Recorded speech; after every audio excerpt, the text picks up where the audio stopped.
Hello guys, तो आज अपन देखने वाले हैं जो मेडिकल स्टैटिस्टिक्स का अपन ने फर्स्ट पोर्शन देखा था। यदि आपने वो वीडियो नहीं देखा हो कि जिसमें अपन मेडिकल स्टैटिस्टिक्स की डेफिनेशन, स्कोप और इम्पोर्टेंस अपन ने समझे थे, वो आप इस लिंक से देख सकते हो। डिस्क्रिप्शन में आपको लिंक मिल जाएगा उस वीडियो का।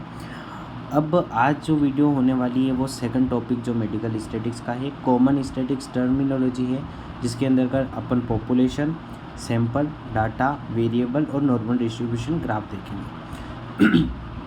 तो देखो, अब इसके अंदर क्या होता है, सबसे पहले अपन पॉपुलेशन को समझे। तो देखो, पॉपुलेशन क्या होती है, 2 नंबर का क्वेश्चन आया हुआ है, ठीक है। पॉपुलेशन के बारे में डायरेक्ट समझाते हुए 2 नंबर का क्वेश्चन आ जाता है कि पॉपुलेशन क्या होती है, ये चीज़ बताओ। तो अपने को पता होना चाहिए।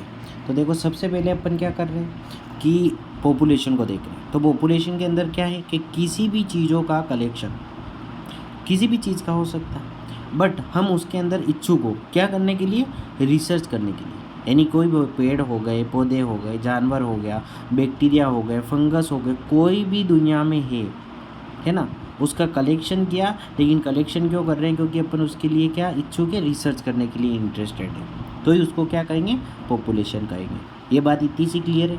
देखो, अब इसी को क्या बोला इंग्लिश में, यदि बोलेंगे तो which we have any interested at particular time पे, और जिसके अंतर्गत इंटरेस्टेड हो अपन, वही चीज़ों का कलेक्शन क्या कहलाता है, पॉपुलेशन कहलाता है। ठीक है, इतनी सी बात क्लियर है। तो ये लाइन अपने को सबसे पहले लिखनी। फिर देखो, आओ आगे देखते हैं। Population is any entire collection of people, animal, plant and thing from the which we may collect data. कोई भी डाटा का कलेक्ट कर रहे हैं अपन, चाहे पीपल का कर रहे हैं, चाहे एनिमल का कर रहे हैं, प्लांट है ना, कोई भी चीज़ का अपन ऐसा कलेक्ट कर रहे हैं जिसमें क्या इंटरेस्टेड है अपन, किसके लिए, रिसर्च के लिए, एक पर्टिकुलर टाइप के लिए, तो जिसको क्या कहते हैं अपन, पॉपुलेशन बोलते हैं। इतनी सी बात क्लियर है बेटा। आगे चलते हैं। देखो, it is the entire we are interested in which we describe with conclusion. देखो, कंक्लूजन पे पहुंचने के लिए अपन ये इंटरेस्टेड है, हाँ भैया इसको, इस पॉपुलेशन पर डायबिटिक वाले पेशेंट ले लिए, इन पर यदि मैं इस मेडिसिन का रिसर्च करता हूँ कि इनको ये देता हूँ तो ये इनकी लाइफ स्टाइल में सुधार होता है, डायबिटीज़ रिवर्स हो जाती है ना। तो ये क्या कहला रहा है, वो जो लोग हैं वो पॉपुलेशन कहलाएंगे। देखो, एग्जांपल से समझते हैं अपन। देखो, भारत के लोगों में बहुत सारों में डायबिटीज़ है कि नहीं, लेकिन अपन क्या कर रहे हैं, उसमें इंटरेस्टेड है कि भैया मान लो कि यहाँ समझाता हूँ मैं आपको अच्छे से कि ये मान लो पूरा इंडिया है, इंडिया में क्या लोग हैं, बहुत सारे लोग हैं, लेकिन अपन किस में इच्छुक है, जिनको डायबिटीज़ मेलाइटस हो रखी है। ठीक है, डायबिटीज मेलाइटस जिसमें हो रखी है, उन लोगों को अपन ने छाटा और उन पे क्या किया अपन ने, उन लोगों को अलग ला के मेडिसिन देना स्टार्ट किया अपनी वाली आयुर्वेदा की। तो वो लोग क्या कहलाएंगे, पॉपुलेशन कहलाएंगे। ठीक है, उसके यदि मैं ग्रुप बना देता हूँ, 30 से 40 ईयर के ग्रुप बना दिए, 30 से 40 साल के जो होंगे वो वयस क्या, सैंपल कहलाएगा। यानी कि 30 से 40 साल के जो भी लोग हैं, एक छोटा सा ग्रुप बना दिया मैंने 30 से 40 साल का, तो वो क्या बन गया, एक सैंपल बन गया। तो सैंपल की डेफिनेशन में अपने को ये लिखना है। इतनी सी बात क्लियर है। फिर 40 से 50 तो छोटे छोटे सैंपल का मिलके क्या बनाता है, पॉपुलेशन बनती है। Population as a large sample, बहुत बड़ा सैंपल है। ठीक है, इतनी सी बात ध्यान रखना। अब देखो, अपन समझते हैं कि सैंपल क्या होता है। पॉपुलेशन आई थिंक आप सबके क्लियर हो गई होगी, बस इतना सही आता है, अपने को ज़्यादा घुसने की ज़रूरत नहीं है कि इसमें क्या इलोबरेट करो, है ना, कोई नहीं, ज़्यादा नहीं पढ़ना अपने को, इतना पढ़ना कि अपने क्वेश्चन डील हो जाएंगे। अब देखो, सैंपल देखते हैं अपन। सैंपल क्या है, तो सैंपल में देखो यहाँ पर बता रहा है कि sample is a group of unit selected from a large group, जिसको पॉपुलेशन बोला था अपन। जो पॉपुलेशन है ना, ये क्या है, एक लार्ज ग्रुप है, उसके अंदर से अपन ने एक यूनिट को सेलेक्ट किया, वो क्या कहलाता है, यूनिट जो ग्रुप है वो क्या कहलाता है, सैंपल कहलाता है। इतनी सी बात क्लियर है। देखो, sample is a group of unit selected from a large group, that is called sample. ये सैंपल की 2 नंबर में क्वेश्चन आ रखा है, पहले पेपर आप सोल्व करोगे तो सैंपल समझाओ, पॉपुलेशन समझाओ, डाटा समझाओ, है ना, इस तरह से क्वेश्चन आते हैं। तो ये समझ में आया कि एक ऐसी यूनिट है, ग्रुप की ऐसी यूनिट है जिसके अंदर अपन क्या कर रहे हैं, जिसके अंदर अगर रिसर्च करने के लिए इच्छुक है अपन, है ना, रिसर्च के लिए, वो पॉपुलेशन कहलाती है। और पॉपुलेशन के अंदर से एक छोटी यूनिट है, उसी को अपन सैंपल कहते हैं। देखो, फिर आगे क्या बोल रहा, by study the sample it is a hope to draw valid conclusion about the large group. अब जो लार्ज ग्रुप मतलब कि जो अपने सैंपल का जो निर्णय आएगा, रिजल्ट आएगा, वही अपन किसका रिजल्ट मानेंगे, अपने पॉपुलेशन का या लार्ज ग्रुप का निर्णय मानेंगे, ठीक है, कंक्लूजन मानेंगे। ये वो बोल रहा है कि जो कंक्लूजन अपने सैंपल का आता है वही अपन कंक्लूजन किसका बताते हैं, लार्ज ग्रुप का भी बताते हैं। अर्थात जो भी सैंपल का रिजल्ट होता है वो पूरी पॉपुलेशन के रिजल्ट को शो करता है। इतनी सी बात समझ में आई। देखो नहीं आई है तो अपन एग्जाम्पल से समझते हैं। देखो आपके सामने क्या बना रखा है, मैंने एक लार्ज ग्रुप बना रखा है जिसको अपन पॉपुलेशन समझ रहे थे, है ना। अब इसमें से अपन ने एक छोटा सा ग्रुप लिया था, ये वाला ले लिया, इसको अपन ने सैंपल बोला। अब इस पर मैंने रिसर्च की, भैया मैंने डायबिटिक पे सारे पेशेंटों को जो भी मेरे, मान लो कि मैंने सिर्फ किससे जो गुड़मार का प्लांट था उससे चिकित्सा की और उसमें सक्सेस होने लग गया मैं। उसका जो रिजल्ट आएगा भैया गुड़मार का प्लांट देने से इतने लोगों की डायबिटीज़ रिवर्स हुई है, तो इसके में भी हो सकती है, ठीक है। तो यहाँ का जो रिजल्ट आएगा इस सैंपल का वही किसका मान्य होगा, अपने पॉपुलेशन को होगा। इतनी सी बात आपकी क्लियर हो गई होगी, ठीक है। तो अभी तक अपन ने क्या समझा, एक तो पॉपुलेशन समझा, पॉपुलेशन के अंदर क्या चीज़ थी कि किसी भी चीज़ों का कलेक्शन, है ना, जिसमें अपन किस में इच्छुक हो, रिसर्च करने के लिए इच्छुक हो एक पर्टिकुलर टाइम पर, वो क्या कहलाता है, पॉपुलेशन कहलाता है। पॉपुलेशन किसकी भी हो सकती है, चाहे जानवर हो, चाहे इंसान हो, चाहे कोई भी बैक्टीरिया वायरस कुछ भी हो सकता है, एनी, है ना, ठीक है। उसका क्या डाटा कलेक्ट करते हैं और उसमें अपन इच्छुक है कि इसके में पर्टिकुलर टाइम के लिए ये पर पॉपुलेशन कहलाती है। और पॉपुलेशन एक लार्ज सैंपल होता है, ठीक है। फिर सैंपल की बात करते हैं। सैंपल क्या है, एक लार्ज सैंपल में से एक यूनिट सेलेक्ट करते हैं अपन, उसको सैंपल बोलते हैं। सैंपल का जो रिज़ल्ट आता है वही क्या होता है, पूरे पॉपुलेशन का रिज़ल्ट होता है। अभी तक अपन ने ये बात की। अब देखो एक इंटरेस्टेड क्वेश्चन आ जाता है यहाँ से, वेरिएबल क्या होता है। देखो ये थोड़ा सा अच्छा क्वेश्चन बनता है, 2 नंबर में आया हुआ है, कई बार आप पेपर सोल्व करोगे ये भी आपको दिखता है क्वेश्चन में। लेकिन वेरिएबल थोड़ा टफ पड़ जाता है, ये क्या टर्मिनोलॉजी है। देखो वेरिएबल इतना सा है कि जो डिफरेंट हो रहे हैं, एक चीज़ दूसरे चीज़ से भेद कर रहे हैं अपन, वो वेरिएबल कहलाती है, ठीक है। अब वेरिएबल में अपन समझें तो क्या बोल रहा है, a variable is any characteristic number और क्वालिटी, है ना, quantity that can be measure and count, जिसको अपन मेज़र कर सकते हैं यानी माप सकते हैं, या काउंट कर सकते हैं यानी गिन सकते हैं। ऐसे कैरेक्टरिक लाक्षणिक नंबरों को अपन क्या कहते हैं, वेरिएबल बोलते हैं। यानी मान लो 2 है, 3 है, 4 है, 5 है, या 15 फीट है, 10 फीट है, ये वेरिएबल कहलाता है। Any number, any characteristic number जिसका अपन क्या कर सकते हैं, मेजर या काउंट कर सकते हैं, वो क्या कहलाएगा, वेरिएबल कहलाएगा। इतनी सी बात आपको क्लियर है। फिर देखना आगे चलते अपन, वेरिएबल में also called as a data item, इसको क्या बोलते हैं अपन, डाटा आइटम भी बोलते हैं, ठीक है। ये चीज़ ध्यान रखना, ये सिनोनिम्स हो गया वेरिएबल का, ठीक। It is a called as a variable, ये छोड़ देना, ये कोई मतलब नहीं है यहाँ से, आपको बस ये बात ध्यान रखनी है, ऐसा लाक्षणिक नंबर या ऐसा कैरेक्टरिस्टिक नंबर जो कि क्या हो, मेजरेबल हो, काउंटेबल हो, उसको वेरिएबल बोलते हैं, जिसको डाटा आइटम भी अपन ने बोला है। अब इसका क्लासिफिकेशन अपन समझते हैं। देखो इसका क्लासिफिकेशन थोड़ा इंपॉर्टेंट आ जाता है, ये थोड़ा ध्यान से देखना।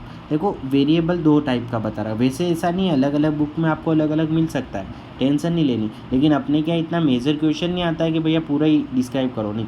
यदि ये आपके वेरिएबल यदि 4 नंबर का आ गया, अपने 4 नंबर का आता है ना रिसर्च में, 4 नंबर का क्वेश्चन बन भी गया तो आप कर दोगे, क्योंकि इसका क्लासीफाई करोगे ना आप, इसके टाइप कितने। तो देखो टाइप क्या है, एक तो कैटेगोरिकल, जिसको कैटेगरी में बांट देते हैं अपन, एक तो कैटेगोरिकल और एक न्यूमेरिकल, है ना। न्यूमेरिकल में क्या आ जाता है, क्वांटिटी आ जाती है, और इधर क्या आ जाती है, क्वालिटी आ जाती है। कैटेगरी में बांटते ना, गोरा काला, है ना, ऐसे बांट देंगे। और क्या करेंगे साहब, अपन फीमेल मेल में बांट दिया, या फिर अपन कलर्स में बांट रहे, ये कैटेगरिकल वेरिएबल हो गया। फिर दूसरा देखते हैं न्यूमेरिकल वेरिएबल। न्यूमेरिकल वेरिएबल में क्या आएंगे, नंबर्स आएंगे, जैसे हाइट ले लो, है ना, वेट ले लो, ये सारे इसमें आ जाएंगे, ठीक। अब बात करते हैं कैटेगरिकल, जो कैटेगरिकल वेरिएबल है वो क्या होते हैं, जैसे नॉमिनल भी हो सकते हैं या ऑर्डिनल भी हो सकते हैं। नॉमिनल में क्या आते हैं, जिसको ऑर्डर में नहीं जमा सकते अपन, मेल फीमेल को अपन ऑर्डर में थोड़ी जमा सकते हैं क्या, है ना।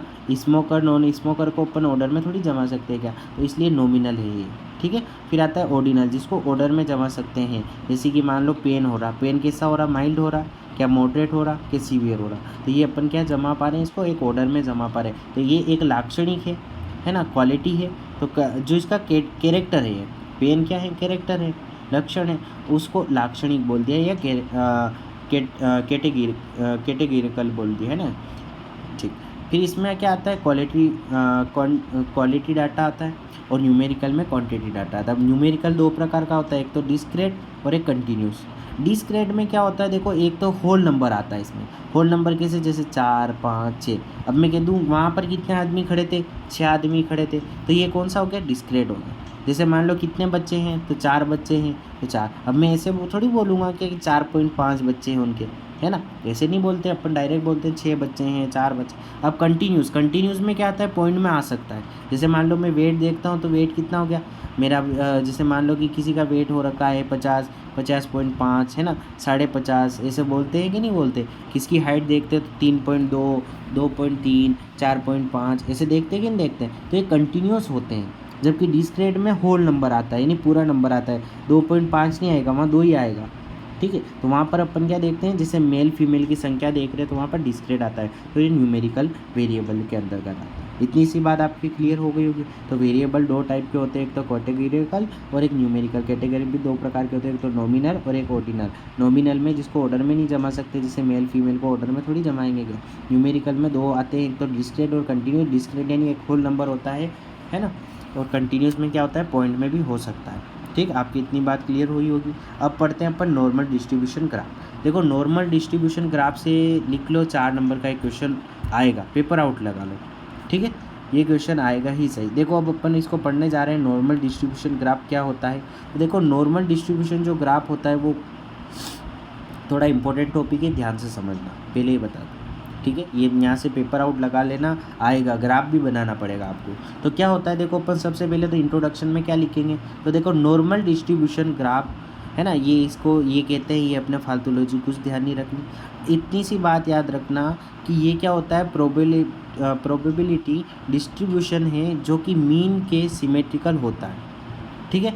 ये बात भी ध्यान नहीं रखो तो आप सिर्फ यहाँ से स्टार्ट हो जाना कि नॉर्मल डिस्ट्रीब्यूशन स्टैटिक्स का एक महत्वपूर्ण पार्ट होता है। नॉर्मल डिस्ट्रीब्यूशन ग्राफ स्टैटिक्स में महत्वपूर्ण भूमिका अदा करता है। इसका उपयोग अक्सर नेचुरल और सोशल साइंस या रैंडम वेरिएबल को रिप्रेजेंट करने के लिए किया जाता है। पहली बात आपकी इतनी समझ में आ गई, ठीक है। उसके बाद अपन क्या लिखेंगे, देखो कॉन्सेप्ट ऑफ या प्रॉपर्टी ऑफ नॉर्मल डिस्ट्रीब्यूशन। तो अपन क्या लिखेंगे, जो डिस्ट्रीब्यूशन ग्राफ है उसके पॉइंट बना के लिखेंगे। क्या लिखेंगे साहब, सबसे पहले अपन इंट्रो में क्या लिख रहे हैं, तो देखो नॉर्मल डिस्ट्रीब्यूशन प्रोबेबिलिटी फंक्शन है जो वेरिएबल को डिस्ट्रीब्यूट करता है। यह एक सिमेट्रिकल डिस्ट्रीब्यूशन है जहाँ अधिकांश ऑब्जर्वेशन सेंट्रल पिक के चारों ओर स्थित होते हैं, यानी कि एक बीच में क्या हो गया, सेंटर हो गया, और इसके चारों ओर इधर आधे डाटा, आधा डाटा इधर, तो ऐसे होता है। फिर पढ़ते हैं अपन, ये पॉइंट आपको लिखने हैं, ध्यान रखना, ये लिख के ही आना है। 4 नंबर का क्वेश्चन आए चाहे 2 नंबर का आए, आपको लिखने पड़ेंगे। ये मेजर क्वेश्चन है, ये इसके ग्राफ की क्या क्या चीज़ें होती है वो बताता है। तो क्या है, देखो normal distribution curve bell shape का होता है, समझ में आया।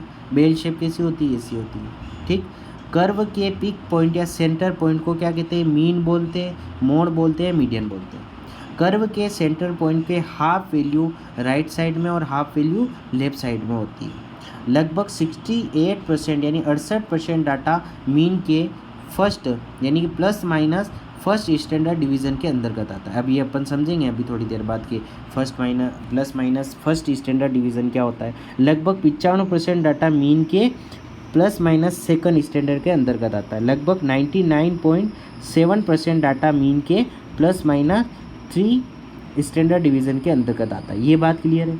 और ये जो ग्राफ होता है वो किसको नहीं छूता है, जो अपनी एक एक्सिस होती है उसको कभी भी छूता नहीं, और सिमेट्रिकल होता है, ठीक है। इसकी वैल्यू याद रखना, 68% होता है, 95% होता है, 99.7% होता है। ये थर्ड स्टैंडर्ड, सेकंड स्टैंडर्ड और फर्स्ट स्टैंडर्ड डिवीज़न, ठीक है। कौन सी शेप का होता है, बेल शेप का होता है ना। और ये इसके बीच का जो मेन पिक पॉइंट होता है वो मिड मोड और मीडन बोलते हैं। ये समझ में आ गया। हाफ वैल्यू लेफ्ट साइड में, हाफ वैल्यू राइट साइड में होती है। इतनी सी बात आपकी क्लियर होगी।